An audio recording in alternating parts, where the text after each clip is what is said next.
नमस्कार प्यारे छात्रों, आप हैं Rajkumar Patel sir YouTube channel पर। हम पढ़ रहे हैं 8th ग्रेड अभ्यास पुस्तिका। आज हम पढ़ेंगे कक्षा 7वीं की संस्कृत पुस्तक का एकादश पाठ अमरवाणी संस्कृत भाषा। इस पाठ के प्रश्नोत्तरों को हम करेंगे।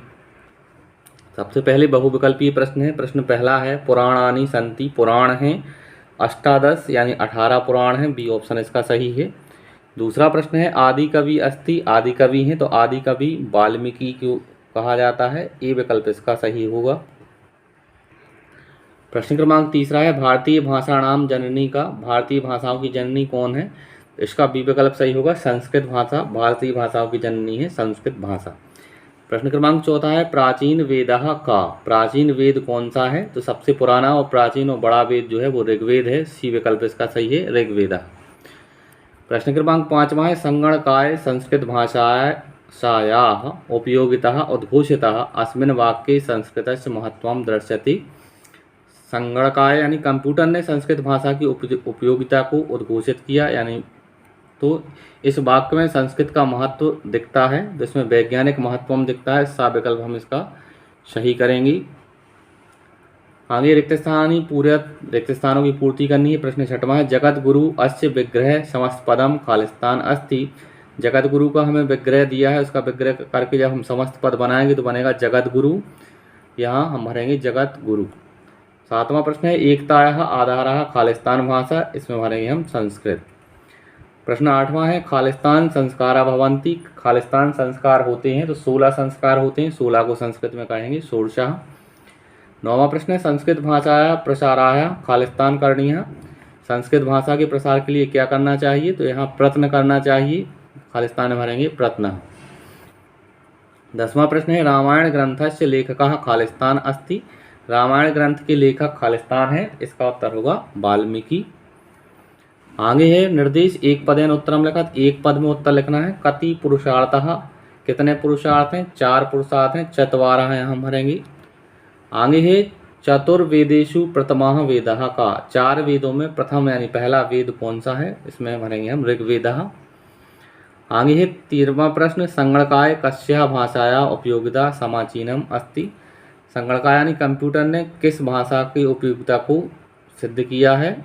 इसका उत्तर होगा संस्कृत भाषायाः। खालिस्तान में भरेंगे हम संस्कृत भाषायाः। 14वां प्रश्न है, मत्तूर ग्रामः कस्मिन् प्रदेशे अस्ति। मत्तूर ग्राम जो है किस प्रदेश में है? इसका उत्तर होगा कर्नाटक। आगे एक वाक्येन उत्तरम लिखत, एक वाक्य में उत्तर लिखना है। 15वां प्रश्न है, संस्कृत भाषायाः आदि कवि कः अस्ति। संस्कृत भाषा के आदि कवि कौन है? इसका उत्तर होगा संस्कृत भाषायाः आदि कवि वाल्मीकि अस्ति। संस्कृत भाषा के आदि कवि वाल्मीकि हैं।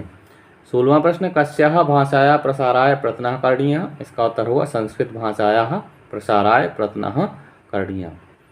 17वां प्रश्न, उपनिषदः कति संख्यकाः सन्ति। उपनिषदों की कितनी संख्या है? इसका उत्तर होगा उपनिषदः अष्टोत्तरशतं संख्यकाः सन्ति। उपनिषदों की संख्या जो है वो 108 है।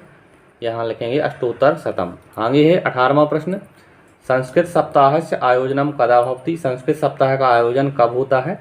इसका उत्तर है श्रावण मासस्य द्वादशीतः भाद्रपदस्य मासस्य तृतीया पर्यंतम संस्कृत सप्ताह भवति। श्रावण माह की द्वादशी से भाद्रपद महीने की तृतीया तक संस्कृत सप्ताह होता है। आगे निर्देश है, दीर्घोत्तरम लिखा, दीर्घोत्तरीय प्रश्न है। का नंबर का प्रश्न है, प्राचीनः पंच वैज्ञानिकः का नामानि लिखत। प्राचीन 5 वैज्ञानिकों के नाम लिखना है। इसका उत्तर है प्राचीनः पंच वैज्ञानिकानां नामानि पाणिनि, पतंजलि, कणाद, आर्यभट्ट, वराहमिहिरः, भास्कराचार्यः आदि। यह 5 प्राचीन वैज्ञानिक हैं। खा नंबर का प्रश्न है, चतुर्वेदानां नामानि लिखत। 4 वेदों के नाम लिखना है। चतुर्वेदानां नामानि ऋग्वेद, यजुर्वेद, सामवेद, अथर्ववेद। 20वां प्रश्न है, अधोलिखित अंकान संस्कृत शब्देषु लिखत। नीचे लिखी संख्याओं को हमें संस्कृत में लिखना है। जैसे 2 को लिखा जाता है द्वे, उसी प्रकार से 11 को संस्कृत में लिखते हैं एकादशः, और 16 को षोडश, 6 को षष्ठः, 18 को अष्टादशः और 20 को विंशति। आगे खा नंबर का प्रश्न देखें, वेदांगानी कति नामानी लिखा, तो वेदों के अंग कितने हैं, नाम लिखना है। उत्तर है वेदांगानी षड, वेदों के अंग 6 हैं। शिक्षा, कल्पः, ज्योतिषम, छंदः, व्याकरणम, निरुक्तम इति, यह 6 जो है वेदों के अंग हैं। आगे 21वां और अंतिम प्रश्न है, संस्कृत भाषाया प्रचारार्थम किम किम कर्तुम शक्यते स्वविचारम प्रकटयत। संस्कृत भाषा के प्रचार के लिए हम क्या क्या कर सकते हैं, अपने विचार हमें प्रकट करना है। इसका उत्तर हमने लिखा, संस्कृत भाषायाः प्रचारार्थम निम्न उपायाः उपयुक्ताः भवन्ति। विद्यालयेषु संस्कृत शिक्षणम् अनिवार्यं कर्तुं शक्यते। दूरदर्शन, आकाशवाणी च संस्कृत वार्ता प्रचारं शक्यः। संस्कृत साहित्यस्य प्रोत्साहनम् आयोजनेन प्रचारं शक्यः। सोशल मीडियायां संस्कृतस्य प्रचारः कर्तुं शक्यते। संस्कृत सप्ताहादिषु समारंभः आयोजितुं शक्यः।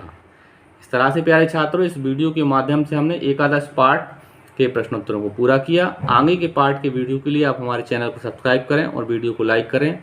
धन्यवाद। जय हिंद, वंदे मातरम।